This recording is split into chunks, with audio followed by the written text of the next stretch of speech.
Bettas are often seen as low-maintenance fish that can live in tiny bowls, but there's so much more than that. These little creatures have personality, intelligence, and a need for comfort just like any other pet. In this video, I'll walk you through everything you need to give your Betta a better life, from choosing the right tank and setup, to safe tank mates, lighting, heating, and common mistakes to avoid. Whether you're getting your first Betta or upgrading your current setup, this guide will help you create a home where your fish can truly thrive. But before we get started, I want to share something personal. This video is in memory of Sonic, my longfin alien Betta, who recently passed away of natural causes. I learned so much from caring for him, and this guide is my way of passing that on. Let's dive right in. Your Betta's tank is where they'll spend their entire life, so it's worth getting right from the beginning. While you might have seen Bettas kept in small bowls or cups, and maybe even been told that's fine by store clerks, the minimum tank size I recommend is 5 gallons.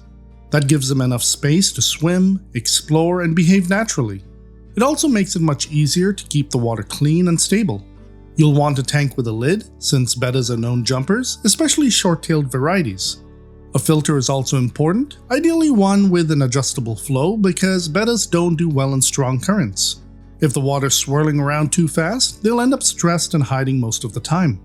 Bettas do best with a consistent light cycle, about 8 to 10 hours of light per day, followed by darkness at night. This helps regulate their natural rhythm just like sleep does for us. Bettas actually sleep too, though not in the same way we do. They enter a state of low metabolism and reduced activity, similar to a resting period. Since they don't have eyelids, they don't close their eyes when they sleep, but you might notice them lying still in a quiet spot. Don't worry, that's totally normal. They don't need intense lighting, soft to moderate light is ideal. If your light is too bright, it can cause stress, especially in tanks that are bare or lightly decorated.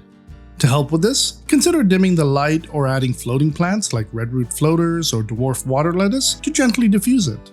Now, since Bettas are tropical fish, they need warm water. A heater is usually necessary to keep the temperature between 76 and 80 degrees Fahrenheit or 24 to 26 degrees Celsius. However, if you have a heated room or live in a country with consistently warm temperatures, a heater may not be required. It's important to note that if the temperature remains consistently low, it can weaken your Betta's immune system over time. Sonic's tank was 10 gallons, which gave him plenty of room to swim and stay active. It had a lid, as I didn't want to take the chance of him accidentally jumping out. As for the temperature, it was set at 78 degrees Fahrenheit or 25 degrees Celsius. For filtration, I used an AquaClear 20, which has a decent flow.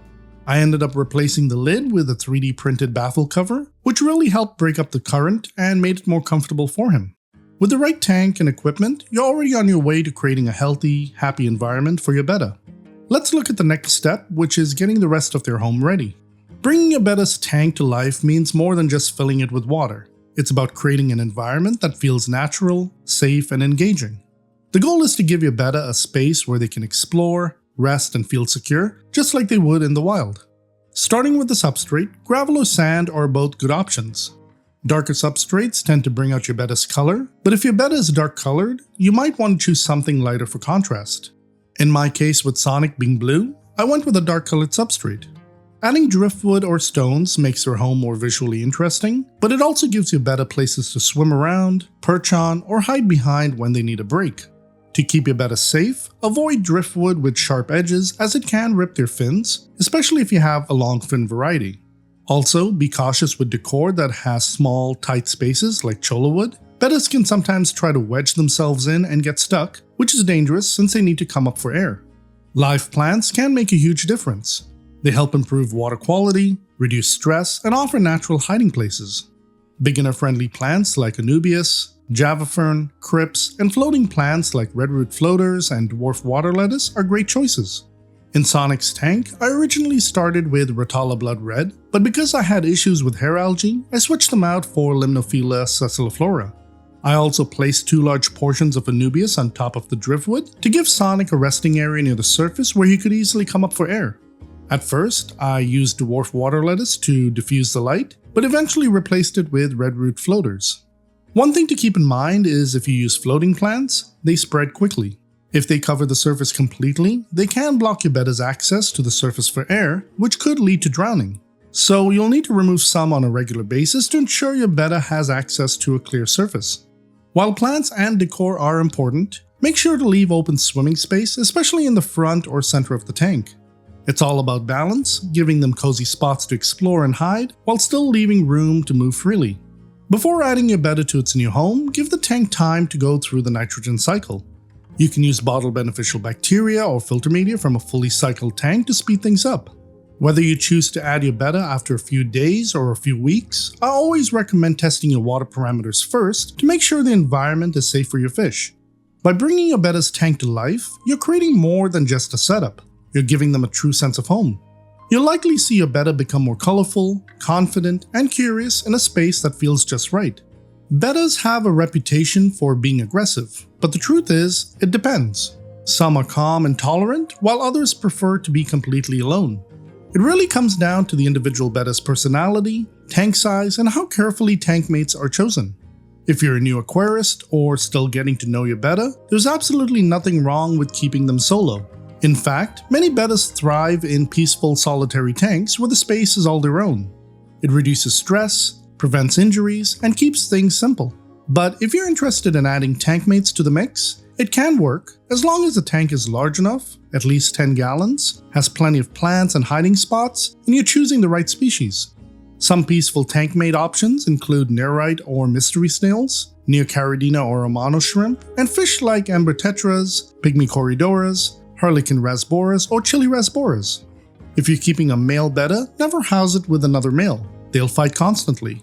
Female bettas can sometimes be kept together in groups, known as a sorority, but this requires a much larger tank and lots of cover to allow each fish its own territory. As for tank mates, avoid guppies, since their long flowing tails and bright colors often trigger aggression.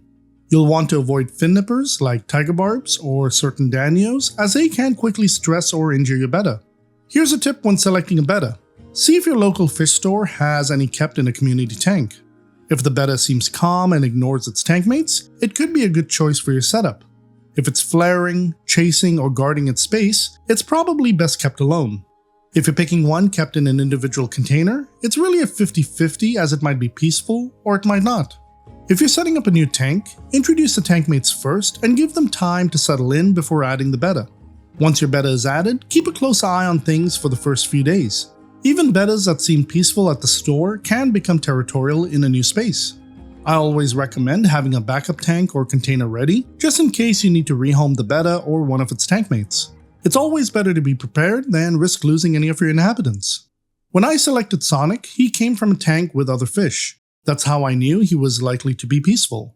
When I set up his aquarium, I was confident he'd get along with the pygmy corydoras I planned to add, but I wasn't sure about the snowball shrimp. Thankfully, he ignored them too. Before Sonic, I had another betta who was much more aggressive. My Amano shrimp would constantly hide from him, and when I moved him to another tank, he started chasing the Neocaridina shrimp around. At the time, I had green jade shrimp, which are quite dark, so I changed the substrate to something darker as well, hoping they'd blend in better. Surprisingly, that worked. He stopped bothering them, and it wasn't until later that I learned why. Bettas don't have the best eyesight. They can see colors and motion fairly well, especially bright or fast-moving things, but their focus and depth perception aren't great. That's why they sometimes miss when going after their food or flare at their own reflection, thinking it's another fish.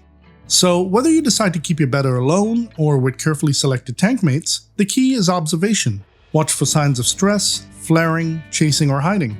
Every betta is different, and if they show signs of discomfort, it's perfectly okay to keep them solo. At the end of the day, their well-being always comes first. I hope this guide helps you feel more confident about betta care.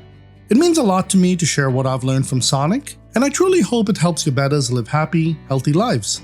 If you have a betta or you're thinking about getting one, let me know in the comments.